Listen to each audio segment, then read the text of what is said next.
ہمارے گاؤں میں جب بھی کوئی لڑکی شادی کے فوراً بعد حاملہ ہوتی تو اسے پیر صاحب کے آستانے چھوڑ دیا جاتا اور وہ اپنے 9 ماہ وہاں گزارتی تاکہ اس کی پہلی اولاد بیٹا ہی ہو۔ لیکن مجھے یہ سب باتیں عجیب سی لگتی تھی اور مجھے پیر بابا پر شک سا رہتا تھا۔ جب میں حاملہ ہوئی تو مجھے بھی پیر بابا کے آستانے چھوڑنے لے جا رہے تھے، مگر میں نے جاننے سے انکار کیا تو اسی رات میرے شوہر نے مجھے نشے کی دوائی پلائی اور زبردستی پیر جی کے آستانے چھوڑ آئے۔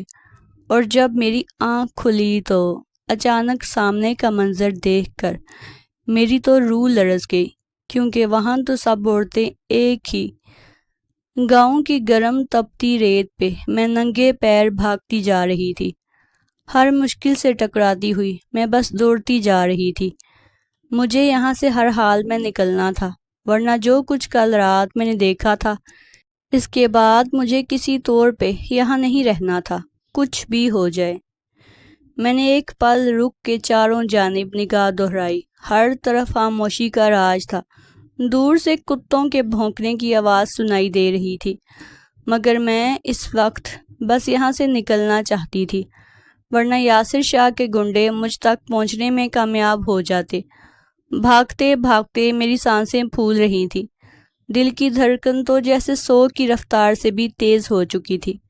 اب مجھے سامنے سبزہ دکھائی دے رہا تھا، اس کا مطلب یہ تھا کہ میں اپنے گھر کے قریب پہنچ چکی تھی، مگر مجھے وہاں بھی نہیں جانا تھا۔ میں فصل کے بیچ میں چھپ کے اپنی سانسوں کو بحال کر رہی تھی، لیکن میری منزل اب بھی دور تھی۔ اگر میں یہاں کچھ دیر اور رکی تو پھر بہت دیر ہو جائے گی۔ میں نے ہمت کی اور پھر سے تیز چلنے لگی کہ اچانک میرے پیٹ میں شدید درد اٹھا۔ یا اللہ! میری چیخ نکلی تھی۔ میں تو بھول ہی چکی تھی کہ میں اب اکیلی نہیں تھی، بلکہ میرے پیٹ میں 3 ماہ کا بچہ بھی میرے ساتھ تھا۔ میں چکرا کے وہیں گر گئی، درد کی ٹیسیں اب بھی میرے پورے جسم میں اٹھ رہی تھی۔ میں نے بامشکل اپنی آنکھیں کھولی تو میں نے دیکھا میں ہاسپٹل کے بستر پہ تھی اور میرے پاس ایک عورت اور 2 آدمی کھڑے تھے، جن میں سے شاید ایک ڈاکٹر تھا۔ میں نے اٹھنے کی کوشش کی تو عورت نے جلدی سے مجھے روکا۔ لیٹی رہیں فی الحال، آپ کو بیڈ ریسٹ کی ضرورت ہے۔ وہ عورت بھی ڈاکٹر تھی۔ مجھے کیا ہوا ہے؟ میں نے حیرت سے سب کو دیکھا۔ فی الحال آپ پریشان نہ ہوں، آپ کا بچہ صحیح سلامت ہے، لیکن ابھی بھی آپ کو سخت احتیاط کرنی پڑے گی۔ ڈاکٹر بہت کہتی جا رہی تھی، مگر مجھے کچھ سمجھ نہیں آ رہا تھا، کیونکہ میرے ذہن میں بہت سے واقعات فلم کی طرح چلنے لگے تھے۔ ڈاکٹر جا چکی تھی اور مجھے وہ دن یاد آ رہا تھا جب میں پہلی بار گاؤں آئی تھی۔ نادیہ میری سب سے اچھی دوست تھی، ہم دونوں ایک ساتھ کالج میں پڑھتے تھے اور کالج میں ہی پہلی بار ہم نے ایک دوسرے کو دیکھا تھا۔ پہلی بار وہ کچھ ڈری ہوئی لگ رہی تھی۔ میں نے اس سے پوچھا کہ کوئی مسئلہ ہے تو مجھے بتاؤ، کیونکہ میں سمجھ چکی تھی کہ وہ کسی گاؤں یا چھوٹے شہر سے آئی ہے۔ بڑی سی چادر کی بکل لگائے ہوئے اس کا حسین چہرہ مجھے بہت معصوم لگا تھا، اور اسی دن ہماری دوستی ہو گئی۔ وہ ہاسٹل میں رہتی تھی، لیکن 1 سال بعد ہی اس نے بتایا اس کی شادی ہو رہی ہے۔ میں حیران رہ گئی تھی۔ نادیہ، تم اپنی تعلیم تو مکمل کر لو۔ میری بات پہ وہ اداسی سے مسکرائی۔ ہم گاؤں کی لڑکیوں کی کیا تعلیم، بس مجھے اتنی اجازت بھی میری ضد پہ ملی تھی، اور اب سسرال والوں نے شادی کی جلدی مچا دی ہے تو ابا کچھ نہیں کر سکتے ہیں۔ میں حیرت سے اسے دیکھتی رہی، لیکن میں اس کو دکھی نہیں کرنا چاہتی تھی۔ اس نے مجھے اپنا شادی کا کارڈ تھمایا تھا۔ یاسمین، تم نے ضرور آنا ہے میری شادی میں، ورنہ میں کبھی بات نہیں کروں گی۔ وہ دھمکی دینے لگی تو میں نے بھی حامی بھر لی۔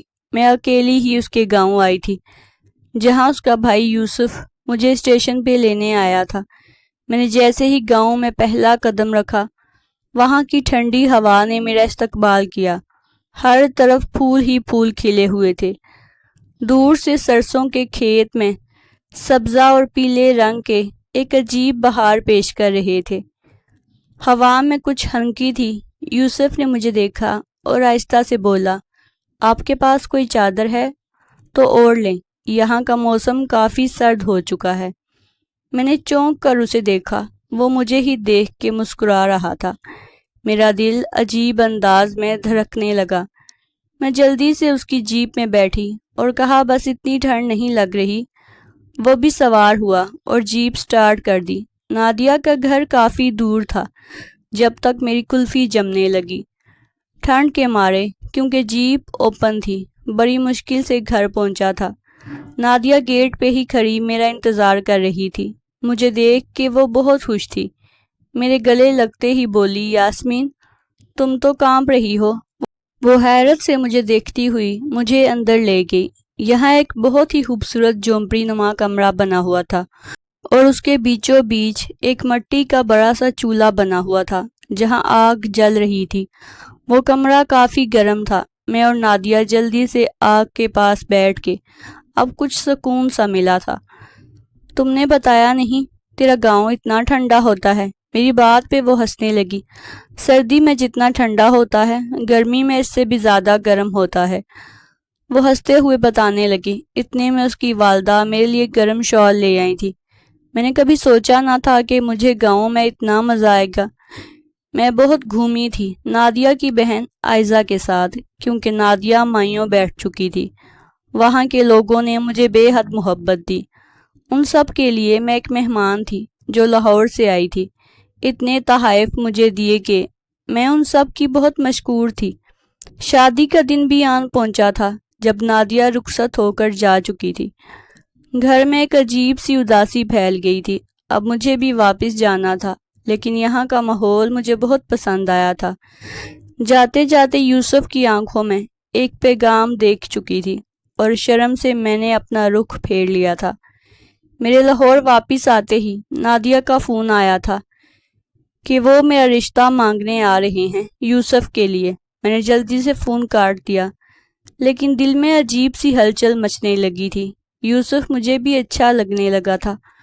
وہ انتہائی خوبرو نوجوان تھا اور اس کی پرسنالٹی بھی بہت روب والی تھی۔ ان کے آتے ہی رشتہ طے ہو چکا تھا۔ وہ لوگ بہت خوشحال تھے۔ کئی ایکڑ زمین تھی اور یوسف نے وعدہ کیا تھا کہ وہ شادی کے بعد مجھے لاہور میں ہی گھر لے کر دے گا۔ امی ابو نے جلدی ہاں کر دی تھی۔ اتنا اچھا رشتہ وہ کیسے جانے دیتے۔ میں بہت خوش تھی اور 2 سال بعد ہماری شادی بھی ہو گئی۔ جب میں رخصت ہو کر گاؤں جا رہی تھی تب میں نے سوچ لیا تھا کہ جہاں یوسف رہے گا میں بھی وہیں رہوں گی، لیکن آگے جو کچھ میرے ساتھ ہونے والا تھا میں اس سب سے انجان تھی۔ نادیہ میری شادی میں شرکت نہ کر پائی تھی کیونکہ وہ امید سے تھی، لیکن جب میں نے گاؤں پہنچ کر اس سے ملنے کا کہا تو میری ساس نے بتایا کہ فی الحال وہ کسی سے نہیں مل سکتی۔ کیوں اماں جان؟ میں نے حیرت سے پوچھا۔ تب انہوں نے بتایا کہ اس گاؤں کا ایک رواج ہے کہ جو لڑکی امید سے ہوتی ہے تو اسے ہمارے پیر صاحب کے آستانے پر پہنچا دیا جاتا ہے تاکہ اس کی پہلی اولاد بیٹا ہی ہو۔ اماں جان کی یہ بات سن کر میں حیرت زدہ رہ گئی۔ بھلا یہ کیسا عقیدہ تھا؟ یہ سب تو اللہ تعالیٰ کے ہاتھ میں تھا، جس کو چاہے بیٹا دے، جس کو چاہے بیٹی عطا فرمائے۔ مگر میں ساس کو کچھ نہ کہہ پائی کیونکہ میری نئی شادی ہوئی تھی۔ میں کوئی ناچاکی نہیں چاہتی تھی۔ بھلا ان کے اپنے معاملے ہیں، میں کیا کر سکتی ہوں۔ تقریباً 3 ماہ بعد نادیہ نے ایک بیٹے کو جنم دیا۔ یہ خبر ملتے ہی گھر میں جشن کا سماں ہو گیا۔ میرے سسر نے پورے گاؤں میں مٹھائی بانٹی تھی اور اسی دن ہم نادیہ کو لینے پیر صاحب کے آستانے پہ گئے تھے۔ وہاں ایک آدمی سفید پگڑی باندھے سفید ہی کپڑوں میں سب کے بیچوں بیچ بیٹھا تھا۔ آؤ آؤ دیکھو تو تمہارا نواسا آ گیا اس دنیا میں، وہ میرے سسر کو دیکھ کر بولا۔ میری حیرت کی انتہا نہ رہی جب میری ساس سسر دونوں نے پیر بابا کے قدم چھوئے اور ہاتھ چومے۔ میں جلدی سے لوگوں کی اوٹ میں ہو گئی کہ کہیں وہ مجھے نہ یہ سب کرنے کو کہیں۔ نہ جانے کتنے قیمتی تحائف دیے جا رہے تھے پیر بابا کو۔ میں تو دنگ رہ گئی۔ خدا خدا کر کے وہ رسومات ختم ہوئی۔ ہم گھر واپس آ چکے تھے۔ ساری رات مجھے نیند نہ آئی تھی۔ جیسے ہی آنکھیں بند کرتی وہ بھیانک چہرہ میری آنکھوں کے سامنے آ جاتا۔ میں کسی کو کچھ کہنا نہیں چاہتی تھی، مگر میں نے نادیہ سے بہت کہا تھا کہ تم نے منع کیوں نہیں کیا، مگر اس بات کو سنتے ہی وہ اپنے لب سی لیتی تھی۔ آخر ایسی کیا بات تھی، کیا مجبوری تھی کہ یہ سب کرنا اتنا ضروری تھا؟ نادیہ کی چپ مجھے بہت کچھ سمجھا رہی تھی، مگر میں کچھ نہ کر سکتی تھی۔ انہی دنوں گاؤں میں ایک شور سا مچا تھا کہ کسان کی بیوی جس نے بیٹی کو جنم دیا تھا وہ پاگل ہو گئی تھی۔ وہ روز روتی چلاتی، کبھی گھر سے نکل جایا کرتی راتوں کو۔ میری ساس نے کہا کہ اگر یہ لڑکی پیر صاحب کی بات مان لیتی تو ایسا نہ ہوتا۔ ان کی بات سن کر تو میرے رونٹے کھڑے ہو گئے۔ کون سی بات اماں جان؟ ارے بہو، کہا تو ہے کہ اس گاؤں کی ہر عورت کی بھلائی اسی میں ہے کہ وہ پیر صاحب کے آستانے پر رہے اور وہیں اس کے بچے کی ولادت بھی ہو، مگر یہ لڑکی اور اس کا شوہر ایک دوسرے کے بنا ہی نہ رہ پاتے تھے۔ تبھی تو اس کے شوہر نے بیوی کو آستانے پر جانے نہ دیا۔ اب دیکھو تو اس کا انجام۔ ساس کی بات سن کر میری روح کانپ گئی تھی۔ یہاں بہت کچھ غلط ہو رہا تھا۔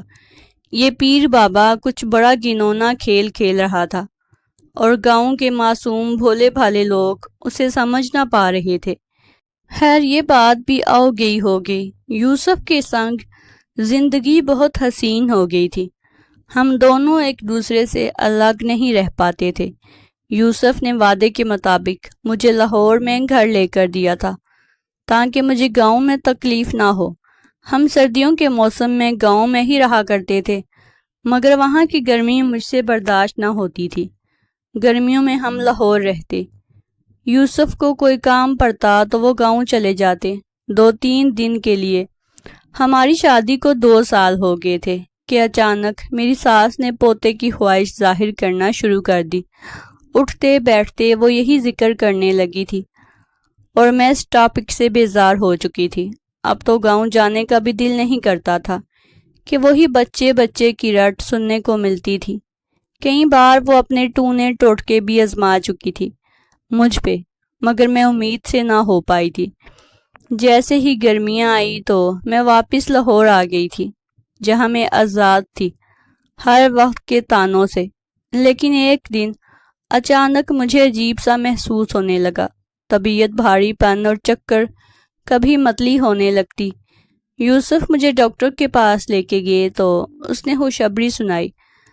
واقعہ ہی یوسف خوشی کے مارے اچھل رہے تھے۔ ڈاکٹر بھی ہنسنے لگی۔ یوسف مجھ پہ اور بھی جان چھڑکنے لگے، ہر وقت میرا خیال کرتے، اپنے ہاتھ سے کھانا کھلاتے، دوائیں وقت پر دیتے۔ میں بہت خوش تھی کہ ایک دن انہوں نے وہی بات کر دی جس کا میں نے اپنے لیے کبھی سوچا بھی نہ تھا۔ ہمیں اپنے گاؤں جانا ہوگا، بابا کے آستانے پر تمہیں رہنا ہوگا 9 ماہ تک، وہ کہتے جا رہے تھے اور میں آپے سے باہر ہوتی جا رہی تھی۔ کیا سوچ کر آپ نے یہ بات کی ہے مجھ سے؟ میں پیچھے ہٹی تھی۔ سمجھا کرو اس میں تمہاری اور بچے کی بھلائی ہے۔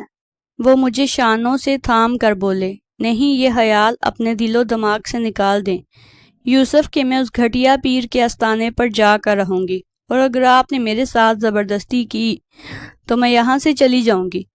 میں چلاتی ہوئی نہ جانے کیا کیا بولتی جا رہی تھی۔ یوسف پریشان ہو گئے اور مجھے ریلیکس رہنے کو کہنے لگے۔ اوکے ہم کہیں نہیں جا رہے، تم اپنا موڈ ٹھیک کر لو، وہ میرے پاس بیٹھ کر بولے تو میں نے سکون کا سانس لیا۔ لیکن میں نے سوچا اب تک نہ تھا کہ یہ سب اپنے اندھے عقیدے کو پورا کرنے کے لیے اس حد تک گر جائیں گے کہ وہ میرے ساتھ بھی ایسا ہی کر گزرے گا۔ 2 دن بعد وہ مجھے دھوکے سے دودھ میں نیند کی دوا پلا کر راتوں رات اپنے گاؤں لے آئے۔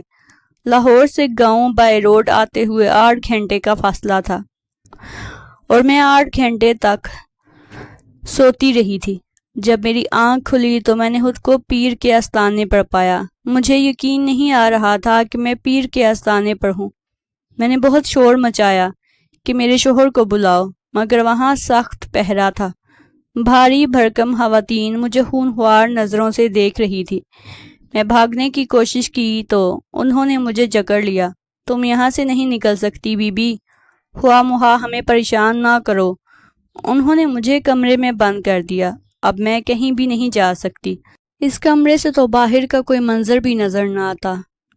ایک عورت مجھے ناشتہ کھانا وغیرہ وقت پہ دے جایا کرتی تھی، اور کچھ دوائیاں جو مجھے ڈاکٹر نے دی تھی وہ بھی دے جاتی۔ رات کو سونے سے پہلے گرم دودھ کا گلاس دیا گیا تھا کہ بچے کی صحت کے لیے تھا۔ میں چپ چاپ سب کھا پی لیتی تھی۔ جب یہاں قید میں آ ہی چکی تھی تو اب شور مچا کے کیا حاصل؟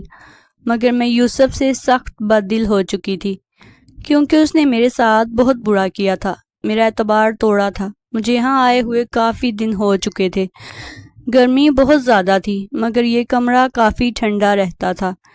شاید یہاں کوئی اے سی لگا ہوا تھا جو مجھے دکھائی نہ دے رہا تھا، اور ویسے بھی گاؤں میں اب سولر پینل لگ گئے تھے۔ ہر کسی نے اپنی حیثیت کے مطابق فٹنگ کروائی تھی۔ میرے سسرال میں بھی سولر پہ ہی اے سی چلتا تھا، کیونکہ بجلی بس ایک دو جھلک دکھنے کے لیے آیا کرتی تھی۔ لیکن ایک رات اچانک کمرہ سخت گرم ہو گیا۔ میں پسینے میں شرابور ہو چکی تھی۔ شام کے وقت تو کمرہ اتنا گرم ہو گیا تھا کہ میں بے ہوش ہونے لگی تھی۔ ایسے میں جو عورت مجھے کھانا وغیرہ دینے آیا کرتی تھی وہ کمرے میں داخل ہوئی تو چلائی، ارے شیرو، او شیرو، کہاں مر گیا ہے تو؟ دیکھ، بی بی کا کمرہ تو تندور کی طرح گرم ہو گیا۔ وہ بھاگتی ہوئی باہر گئی اور کچھ دیر میں وہ واپس آ گئی اور مجھے سہارا دے کر باہر لے آئی۔ وہ جس کمرے میں مجھے لائی تھی وہاں پہنچ کر میں نے سکھ کا سانس لیا، کیونکہ وہ کمرہ بہت ٹھنڈا تھا۔ مگر وہاں 10-12 اور عورتیں بھی تھیں۔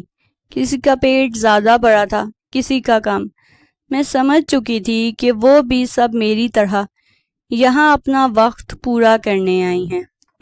مجھے آرام دہ بستر دیا گیا۔ بی بی، آپ کے کمرے کا اے سی خراب ہو گیا ہے، کل تک بن جائے گا۔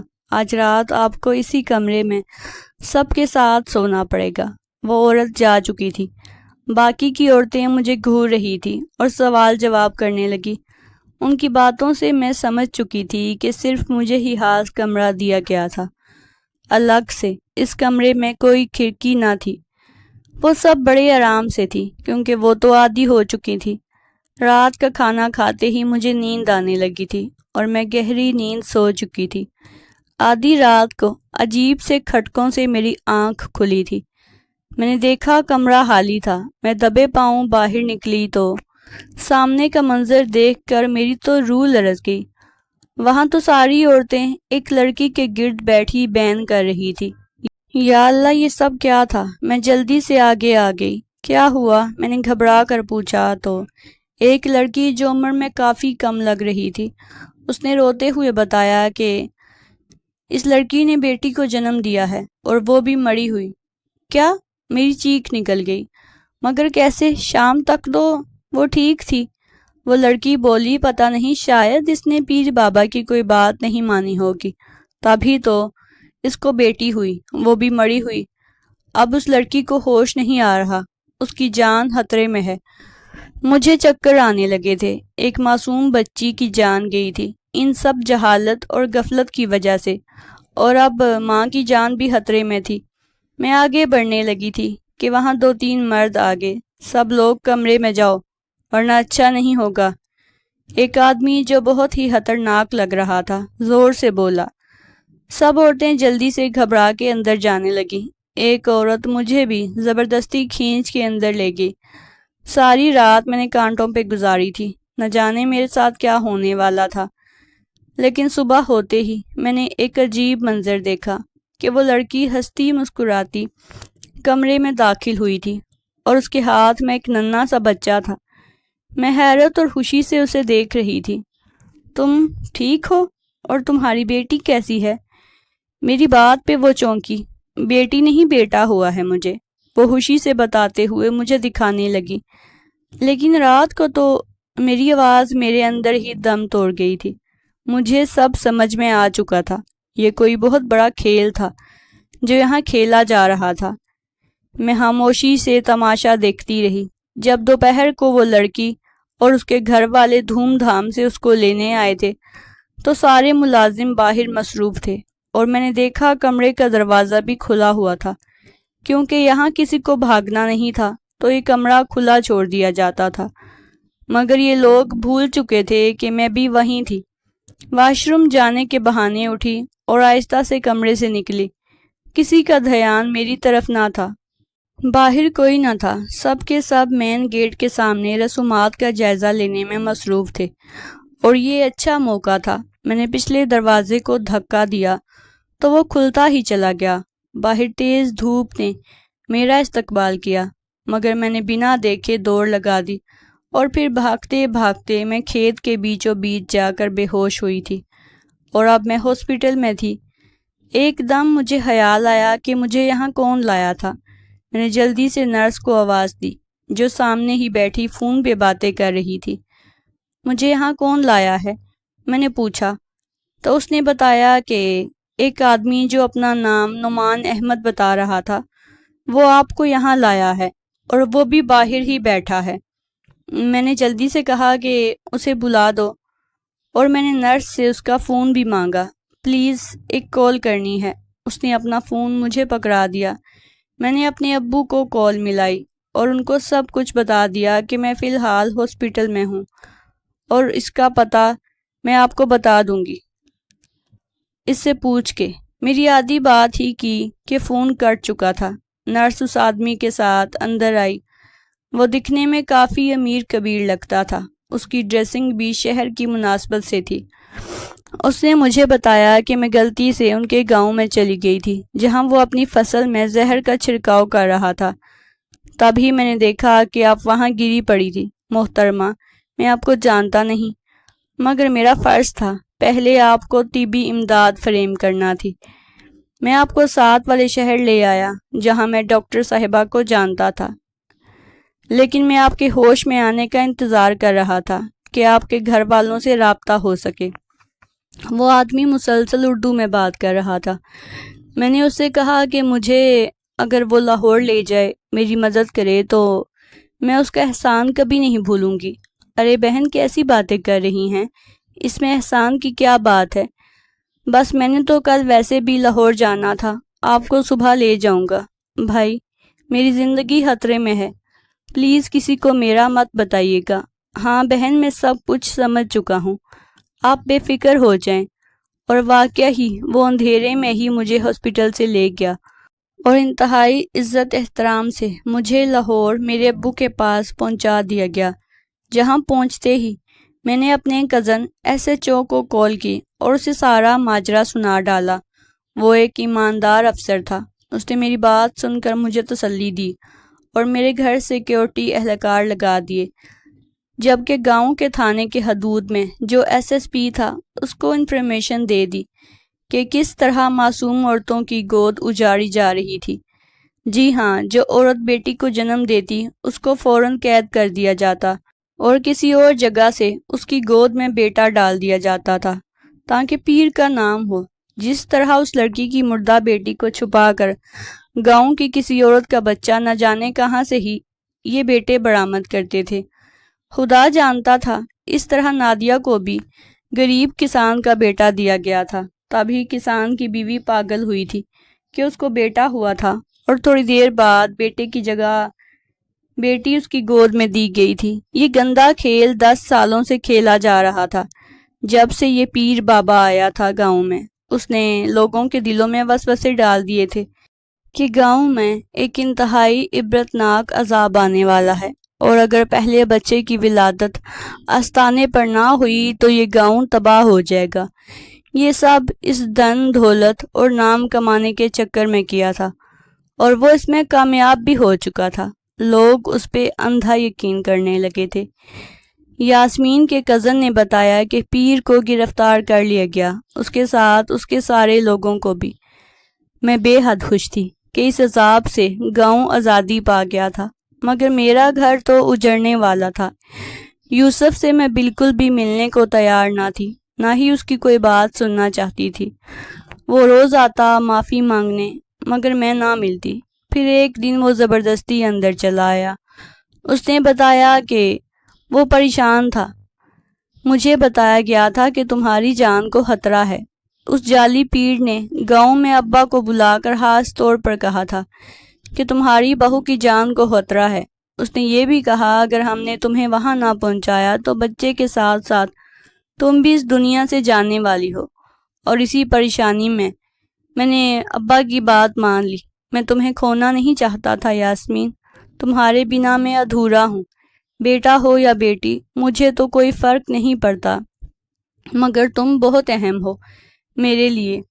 وہ روتا ہوا مجھے بتا رہا تھا۔ میرا دل بھی نرم پڑ چکا تھا۔